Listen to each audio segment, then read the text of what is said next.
मित्रांनो, ठिपक्यांची रांगोळी या मालिकेच्या आजच्या भागामध्ये विठूदादा स्व आईला विचारत असतात, मी माझ्या प्रॉव्हिडंट फंडावर लोन घेतो, हे तुला चालेल का? तेव्हा सुवर्णा लगेच हो बोलते.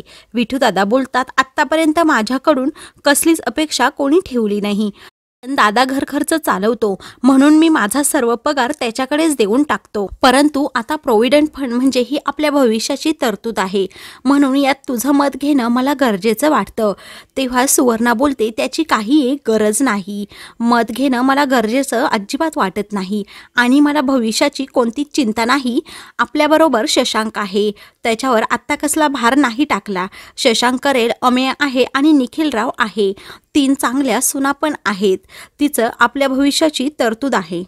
सुवर्णाचं हे बोलणं ऐकून विठूदादा खूपच खुश होतात. तर सुवर्णा पुढे बोलते, तुम्ही तुमच्या बहिणीचं लग्न अगदी धूमधडाक्यात लावून द्या, कारण बाबी आत्याने सुमीच्या लग्नामध्ये खर्च करताना कोणताही मागेपुढे विचार केला नव्हता. मग आपणही आता करायचा नाही. इकडे मोठे दादा घरातील सर्वांना बोलवतात आणि अप्पू कुठे आहे असं विचारतात. सर्वजण आतून आली नाही असं सांगतात. सर्वजण खूप घाबरलेले असतात. माई बोलते, आपण डॉक्टर कौशिकांना फोन करूयात का? तेव्हा कुकी सांगतो, केला होता, परंतु अप्पू तिकडे नव्हतीच. तेव्हा विठू दादा बोलतात, त्यांचा काही भरोसा नाही. मागच्या वेळी त्यांनी असंच आपल्याला खोटं सांगितलं होतं आणि ते दोघे सोबतच होते. तेव्हा कुकी बोलतो, ह्या वेळेस तसं नाही, मी डॉक्टर कौशिकांना कॉल केला होता, तेव्हा त्यांनी तिच्या नकळत मला सांगितलंच असतं की ती तिकडे आहे. तेव्हा मोठे दादा विठू दादांना सांगतात की आम्ही तर मागच्या वेळेचा अनुभव सांगत आहे, तेच तू परत का विचारतो? आणि ते एकदम शांत होतात आणि बाहेर निघून जातात. तेव्हा कुकी आणि अपर्णाही बाहेर येतात. तेव्हा ते दोघे लांबच थांबतात. अपर्णा कुकीला काय झालं विचारतात. तेव्हा कुकी सांगतो, दादा काहीतरी लपवत आहे, नक्की काहीतरी झालं आहे, कसलं तरी टेन्शन आहे आणि त्याला जमिनीचं तर काही टेन्शन नसेल ना असं विचारतो. तेव्हा अपर्णा सांगते, खरं तर दादा एका वेगळ्या कामासाठी बाहेर गेले होते.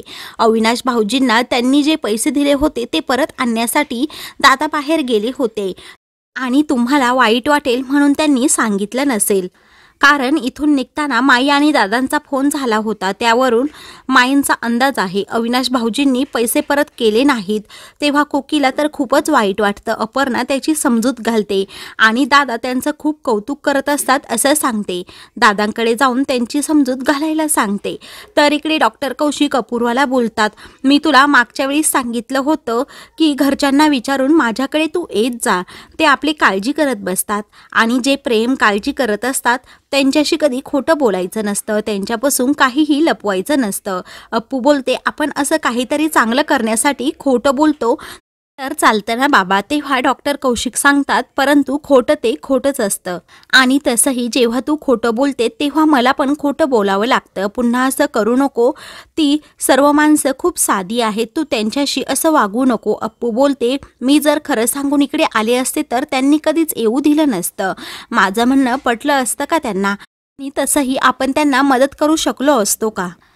अप्पू, तू उद्या काय करणार आहे बाबा असं विचारते. तेव्हा डॉक्टर कौशिक सांगतात, मी उद्या विनायकरावांना भेटणार आणि त्यांना समजावून सांगणार. हे ऐकून अप्पू खूपच खुश होते आणि बोलते, मला समजलं, म्हणजे आपण सगळ्यांनी आपले डायरेक्ट फोर्स एकत्र करायची आणि मग मोठ्या दादांना सर्व काही समजावून सांगायचं. अप्पूला सर्व काही समजून जातं. तेव्हा डॉक्टर कौशिक सांगतात, सर्वजण एकत्र आहे म्हणूनच कानिटकरांच्या घरावर खूप वेळ संकट टिकत नाही आणि तू तुझा वाटा उचलायला तयार झाली, मला हे खूप आवडलं. डॉक्टर कौशिक तिला सांगतात की आता खूप वेळ झाला आहे, चल मी तुला घरी सोडतो. अप्पू सांगते, तू मला फक्त घराच्या जवळ सोड, मग मी नंतर चालत जाईल. तेव्हा डॉक्टर कौशिक हो बोलतात. इकडे बाहेर शशांक अप्पूची वाटच पाहत असतो. तेवढ्यात अप्पू तिकडून येते. एक दारुडा माणूस तिला धडकतो आणि तिच्या अंगावर दारू सांडते. तेव्हा तिचा पायही थोडा मुरगळतो. तेव्हा ती लंगडतच घरी येते. शशांक तिला पाहिल्यावर तिच्याकडे जातो आणि कुठे गेली होती आणि एवढा वेळ कुठं थांबायचं नाही हे माहीत नाही का असं तिला खूप काही सुनावत असतो. अप्पू बोलते, मला आता इथे जाब विचारणार आहे की घरात जाऊन आपण शांतपणे बोलूयात? त्यावेळी शशांक तिच्यावर अजूनच ओरडत असतो. अप्पू सांगते, मी माझ्या मित्रमैत्रिणींमध्ये पार्टी करत होते, त्यामुळे मला फोनची रिंग ऐकू आली नाही. तेव्हा शशांक अजूनच तिच्यावर ओरडतो आणि तुला नुसतं दंगामस्ती करायला असली म्हणजे घरच्यांचा विसर पडतो असंही अप्पूवर आरोप करत असतो। तेव्हा शशांक बोलतो, दादा आले आहेत, आता तू त्यांना काय उत्तर देणार? तेव्हा अप्पू बोलते, मला माहीत आहे असं म्हणून ती घरात जायला निघते। तेवढ्यातच तिचा तोल जातो तर शशांक लगेच तिला सावरतो। तेव्हा अप्पूच्या कपड्यांचा शशांकला दारूचा वास येतो। तेव्हा तो विचारतो, तू दारू प्यायली का? तेव्हा अप्पू सर्व काही खरं सांगायला जाते, परंतु शशांक तिचं ऐकून घेत नाही। तो तिच्यावर खूप ओरडतो। अप्पू मुद्दाम दारू पिल्याचं नाटक करते आणि मी बॉयफ्रेंड बरोबर गेले होते एन्जॉय करायला असं खोटं सांगते आणि मी आज जाऊ का असं विचारते आणि लगेच आतमध्ये येते। तेव्हा सर्वजण घरातच बसलेले असतात। तेव्हा ती दारू पिल्याची ॲक्टिंग करत आतमध्ये जाते। सर्वांना खूप मोठा धक्का बसतो। शशांक तिला विचारत असतो की तू कुठे गेली होती? पबमध्ये गेली होती का? हे सांगायला आणि तुला लाज वाटत नाही का? तेव्हा माई कुठे गेली होती असं विचारत असते। तेव्हा शशांक बोलतो की जवळ या तिच्या दारूच्या वासाने तुम्हाला समजेल। हे ऐकून सर्वांना धक्का बसतो। तेव्हा सुवर्णा अप्पूला विचारते, तू खरंच अप्पू दारू पिलीस का? मानसी बोलते, अप्पू कधी दारू पिते का? आपण मागच्या वेळेस तिच्या कोणत्या तरी पार्टीला गेलो होतो। तेव्हा निखिल सांगतो, बॅचलर पार्टी होती। तेव्हा तिचा बॉयफ्रेंड तिला दारू पाजत होता, परंतु तिने घेतली नव्हती, पिली नव्हती। अपूर्वा पिल्याची ॲक्टिंग करतच बोलते, तेव्हा नव्हते पिले, परंतु आत्ता पिले आहे। फ्रेंड्स बरोबर मी पबमध्ये गेले होते, पिले थोडीशी गंमत म्हणून। ही लाईफ तरी कशासाठी असते? एन्जॉय करण्यासाठीच ना। तेव्हा कुकी अप्पूला समजवायला जातो, परंतु अप्पू त्याचंही काही ऐकून घेत नाही आणि थोडी प्यायले असं जरा लाजूनच बोलते। तेव्हा शशांक बोलतो, थोडी तुला स्वतःच्या पायावर धड उभंही राहता येत नाही। थोडीची व्याख्या काय आहे? तेव्हा अप्पू सांगते, जे जास्त नसतं ते थोडं असतं। मी तर फक्त 1 2 3 आय डोंट रिमेंबर असं बोलून जाते। मोठे दादा खूपच चिडतात आणि आजपर्यंत कानिटकरांच्या घरात कोणीही दारू पिऊन आलेलं नव्हतं असं सांगतात।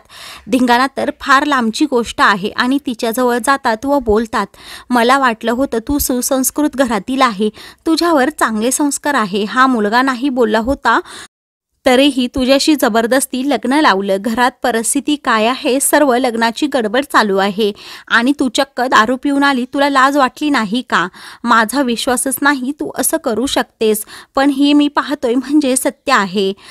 कानिटकरांची एकच गोष्ट आहे, ती म्हणजे अब्रू, प्रतिष्ठा आणि ते जपण्याचा सर्वजण प्रयत्न करतात, परंतु तू अशी दारू पिऊन धिंगाणा घालत आली, आमची खूप इज्जत गेली। आज मला वाटते मी पहिल्या माणसाला ओळखायला चुकलो। सर्वांनाच खूप वाईट वाटत असतं। दादा शशांकची माफी मागतात आणि मी माझ्या हट्टासाठी तुला या मुलीशी लग्न करायला भाग पाडलं, चुकलो असं बोलतात। त्यांच्या डोळ्यात पाणी येतं आणि डॉक्टर कौशिकांशी बोलून घेतो असं म्हणून ते लगेच निघून जातात। तर घरातील सर्वांना खूपच वाईट वाटतं। पुढील भागामध्ये शशांक अप्पूवर खूप चिडतो। अप्पू तिची ॲक्टिंग चालूच ठेवते आणि नंतर स्वतःशीच बडबडत असताना नीट बोलते। तेव्हा शशांक तिच्याकडे पाहतच राहतो। तर मित्रांनो, अशाच मालिकेंचे पुढील भाग पाहण्यासाठी चॅनलला सबस्क्राईब करा।